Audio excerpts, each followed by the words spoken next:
Ladakh community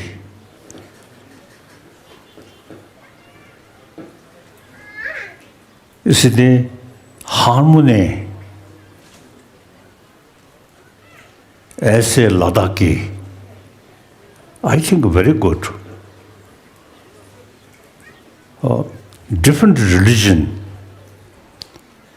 different race. However, you all human being and Ladakhis, so you have to live together.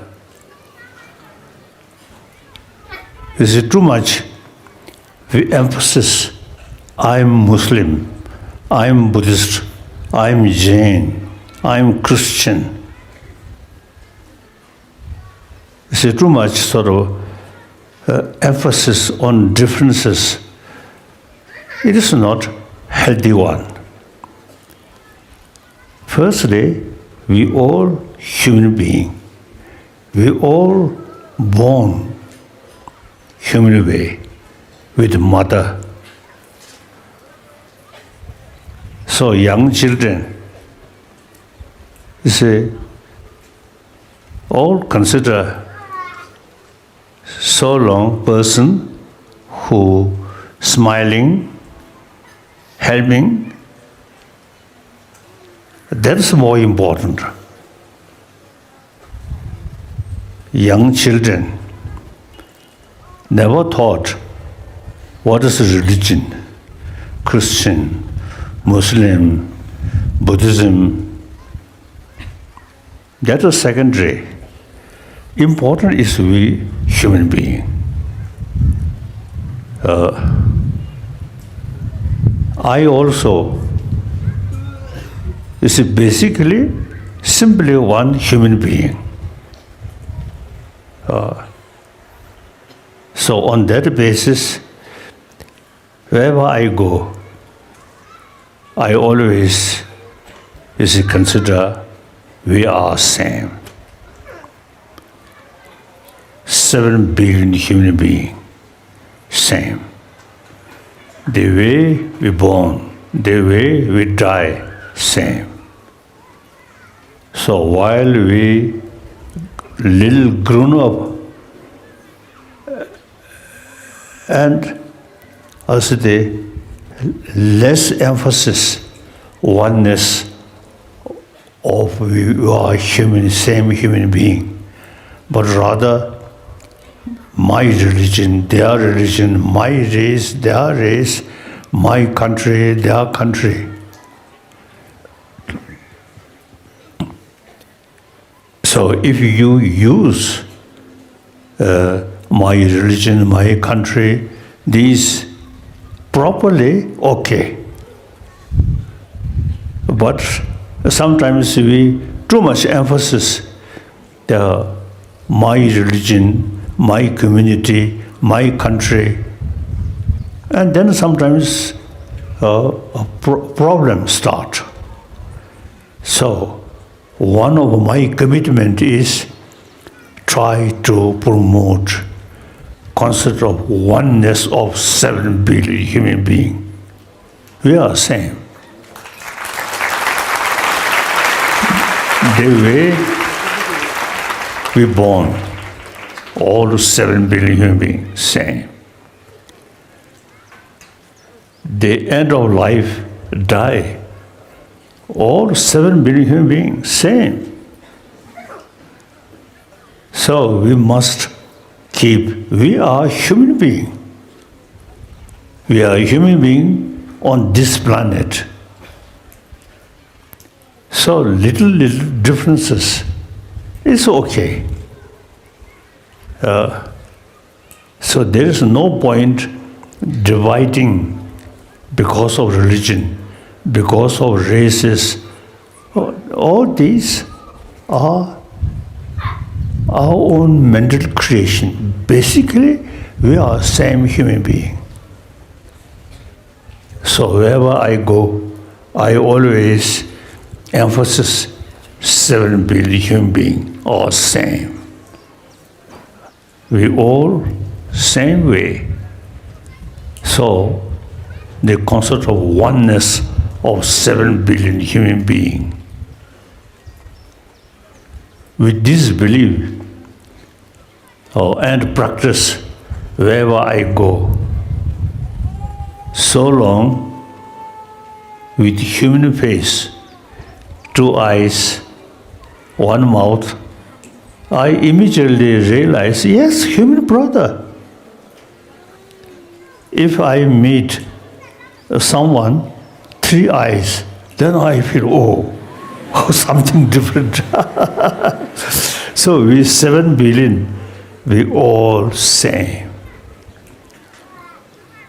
So now important is firm belief, oneness of 7 billion human beings. With this belief, I myself, with this belief, wherever I go, people welcoming, show friendly attitude. People always smile. I myself also, you see, firstly, very good teeth. So I show my teeth, smile. They also show smile. That's the way 7 billion human beings on this planet. When we born through mother's milk and mother's compassion.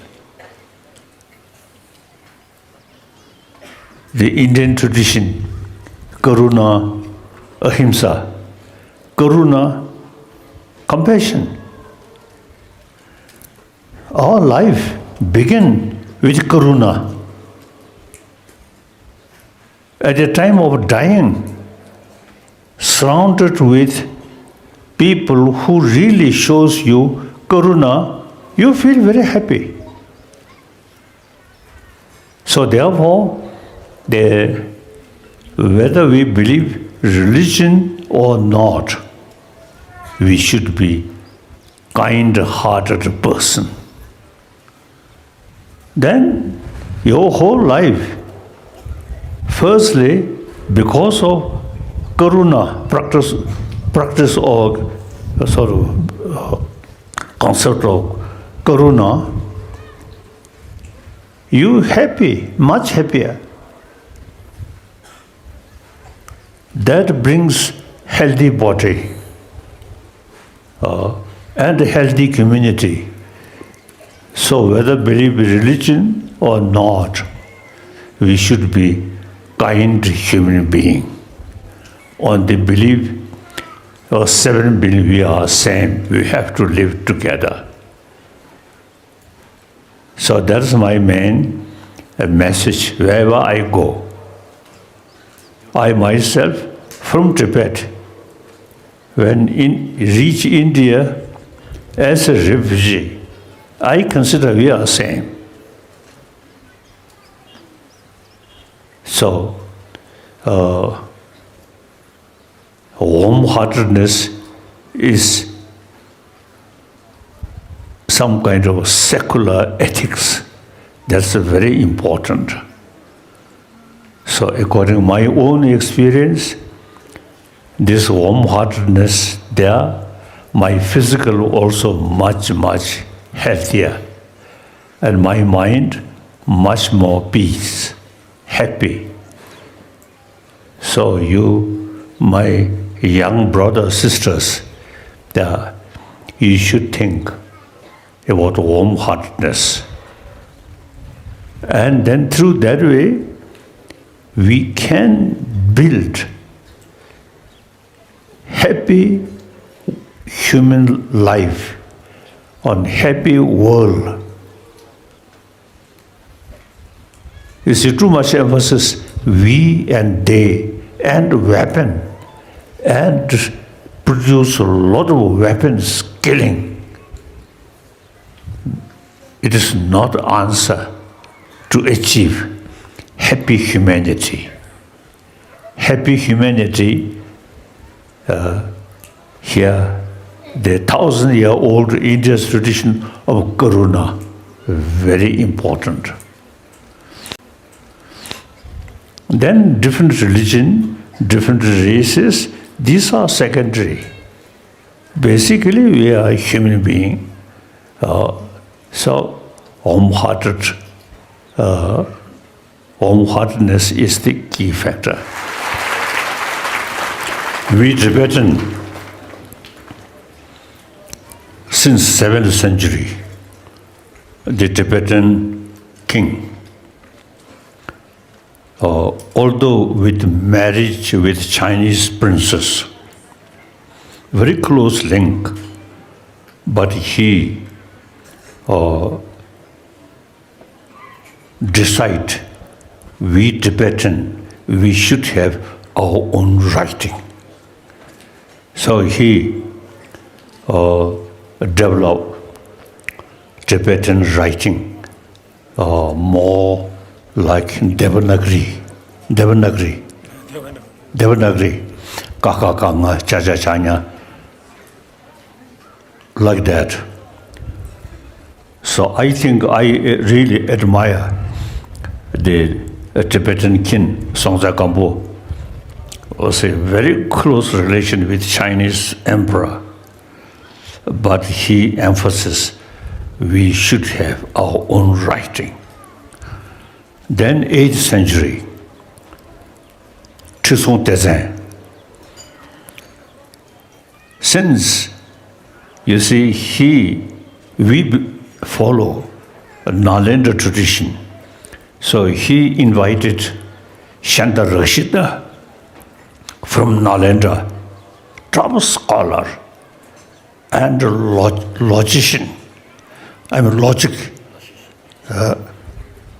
His writing about logic, about philosophy, we can still read and study. So, 8th century, the Tibetan, he start. Now we have our own language, our own writing.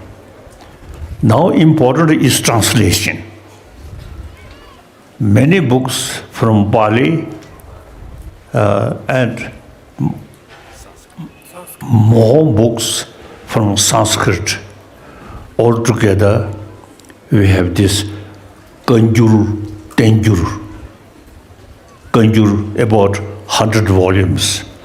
Tenjur, more than 200 volumes. Together, 300 volumes. All translated from Pali or Sanskrit.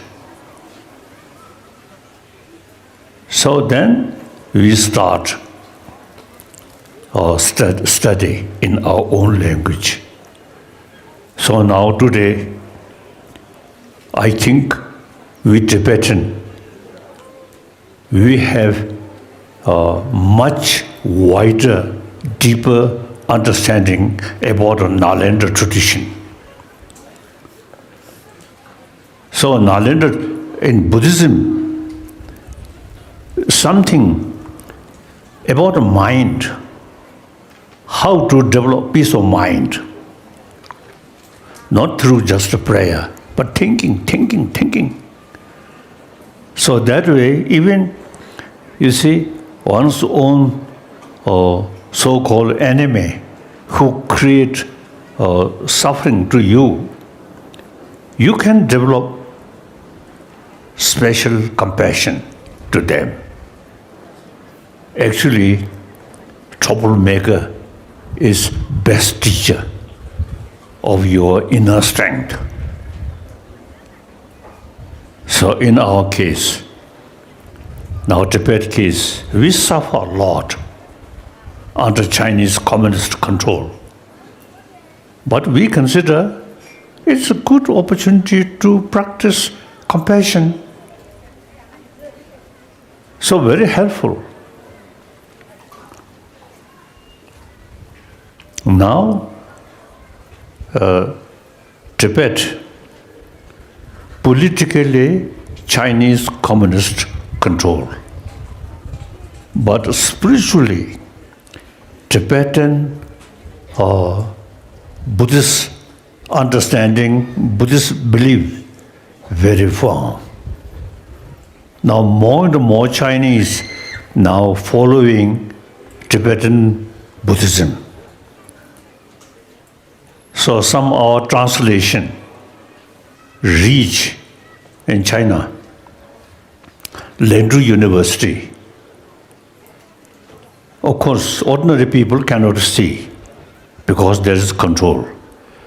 But those professors, some Ladakh University professors, after saw these books which we wrote in India, they very much impressed. They say, oh, Tibetan Buddhism is truly a Nalanda tradition. It is a scientific religion. So a number of Chinese really now showing interest. So that's, I feel Tibetan richness is firstly our language, and secondly all this translation from Nalanda masters' writing.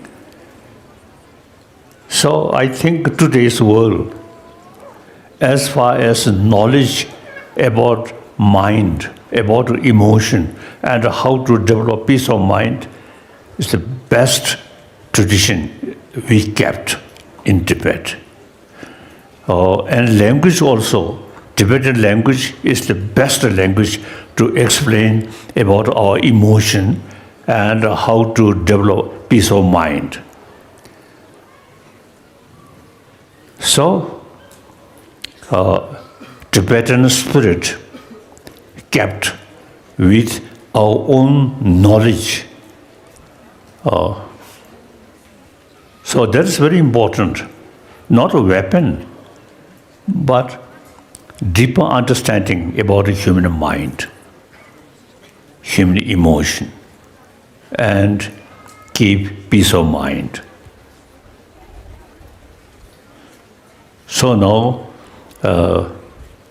some people say, politically, as I mentioned earlier, politically China controls Tibet, but spiritually, eventually, we can help billions of Chinese. Already, many Chinese following Tibetan scientific Buddhist thinking. Okay.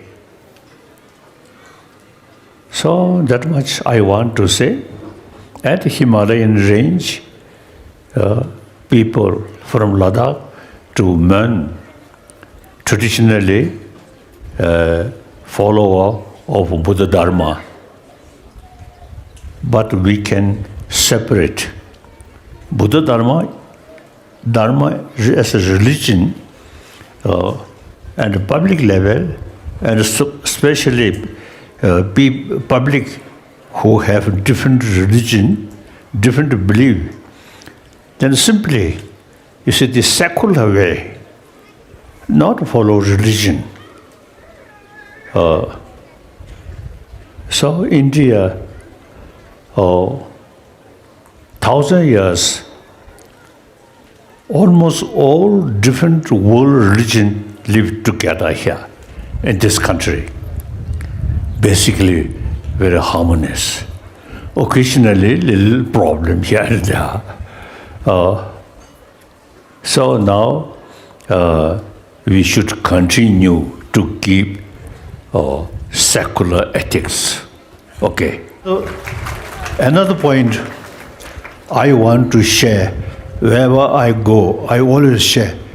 Now, global warming, the Bahuna, one Indian thinker, Bahuna, my friend, he gave me one responsibility.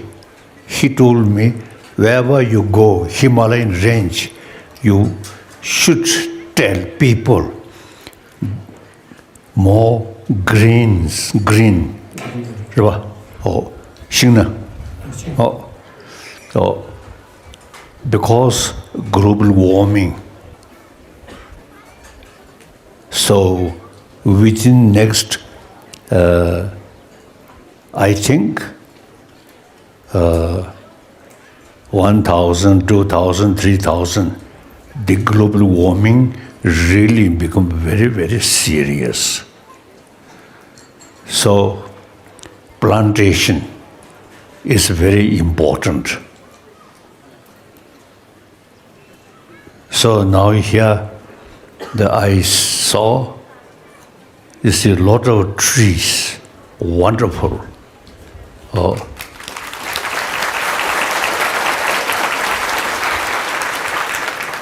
Good morning, Your Holiness. I am Kunma Jalmu. I am from Zamdun Model Senior Secondary School, Leh. I study in 9th standard. My question is, so nowadays we have a lot of competition in today's world. These competitions in schools give rise to enmity, jealousy, and depression among the students. And nowadays, we are becoming self-centered. The students, they stop thinking about others and they start thinking about themselves only. Unfortunately, our today's generation is forgetting about kindness, sympathy, and humanity. So, to what extent is this competition right, and how should we deal with this? Thank you, Your Holiness. Now, competition, Yes. it's useful. Now, for example, among Tibetan, big monastery who study Buddha Dharma at least 20, 30 years. So with sincere motivation, competition, very important. So basic motivation is more compassionate, and as I mentioned earlier, oneness of 7 billion human beings. Then, meantime, for your particular field, sense of competition, very useful. Thank you, Your Holiness. Thank you. Good morning, Your Holiness. My name is Asifta Razvi. I am from Imamia Mission School. I study in 8th standard. It is my privilege to ask you this question. If we all are a part of universal consciousness, then why there are so many religions and schools of faith? Even physical level, you see, we all love food, but different people, different taste, and different kind of food is much more useful. Similarly, food for mind, these different philosophy, very useful. So then also you see, you have the ability to sort of, or say, more deeper thinking, or this philosophy say this, that philosophy is something different. What's the reason? Investigate, further investigate. So therefore, for development of human intelligence, different philosophy, very useful. In Tibet, we study all ancient Indian different tradition, different philosophy. So in order to sharpening your mind like that. Okay. Thank you, Your Holiness. In Tibet, named Chapa Chösing, he invented the way debate like this. Now, debate always you try to find contradiction from the opposite.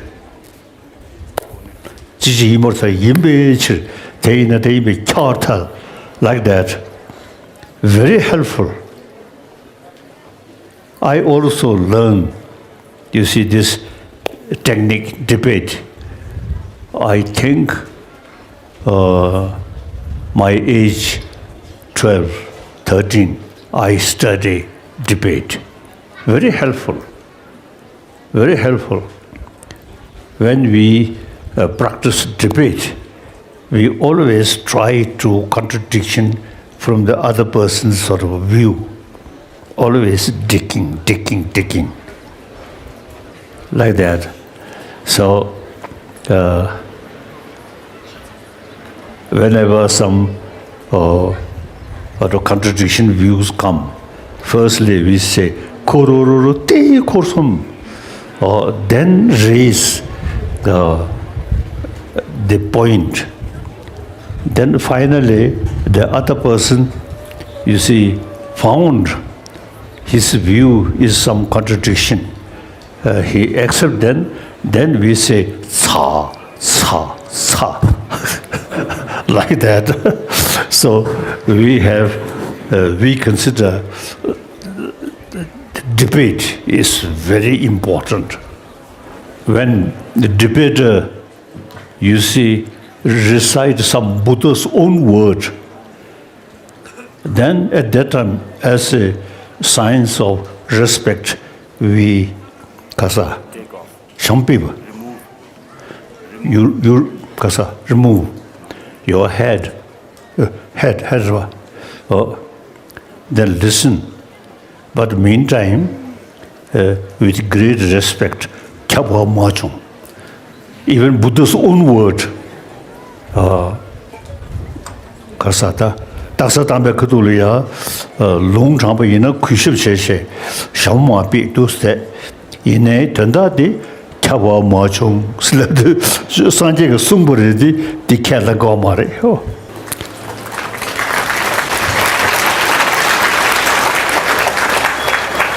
Good morning, Your Holiness. I am Padma Utol from Eliza Jolton Memorial College, Leh.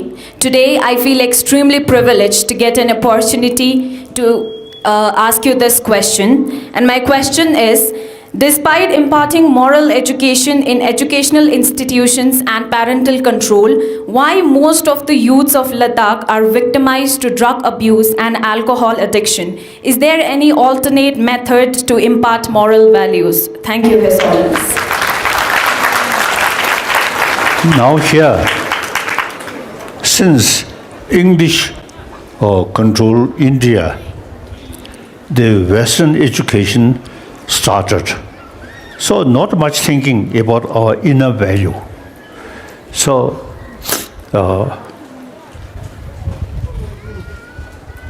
I am thinking now when I have the opportunity to go to Delhi, I am going to meet some professors like Jawaharlal Nehru University and some other university.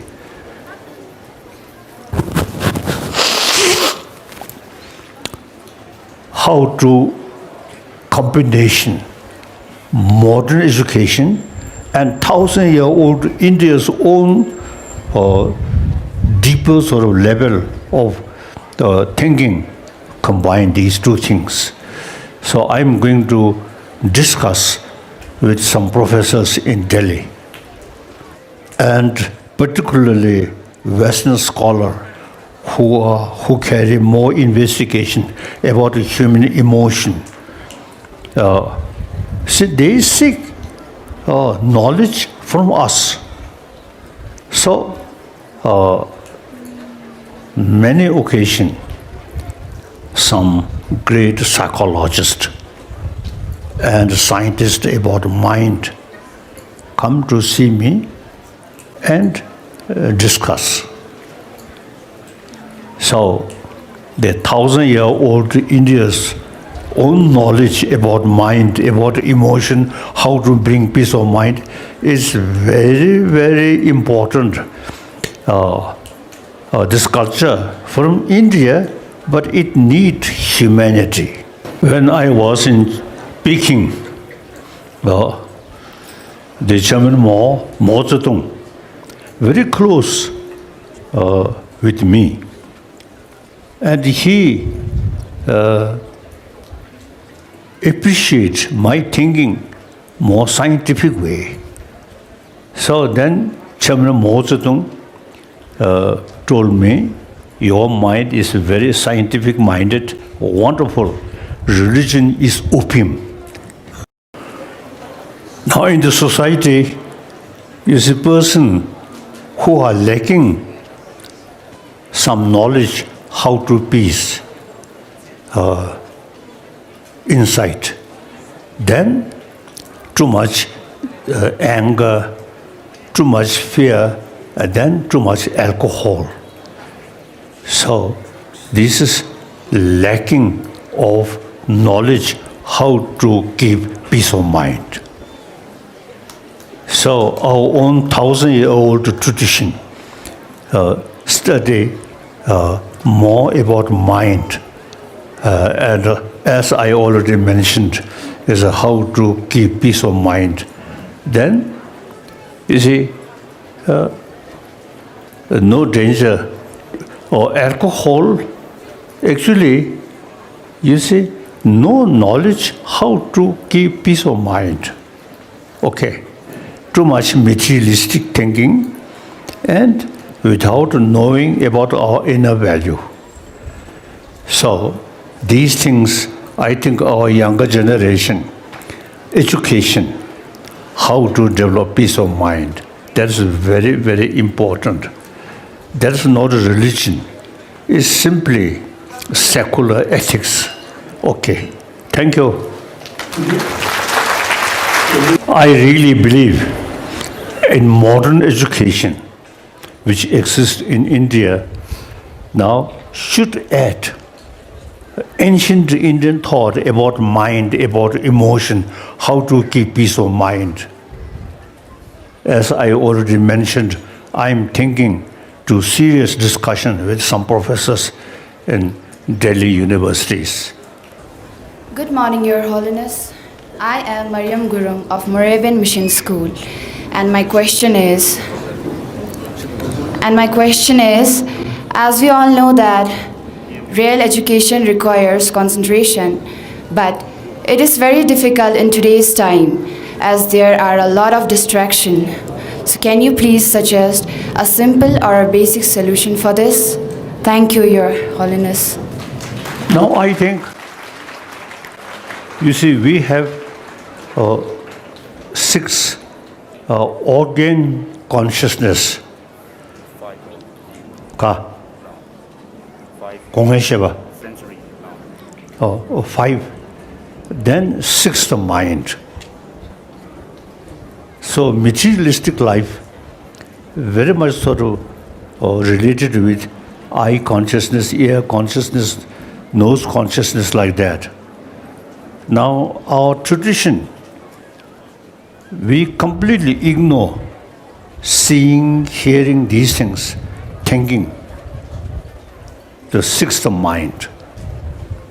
That is 1,000-year-old our tradition. Now thinking deeper level. Okay. Of course, it's not nice to say myself, but you see, thinking power, number of Western scientists, psychologists, they really want to know more from me. Thank you.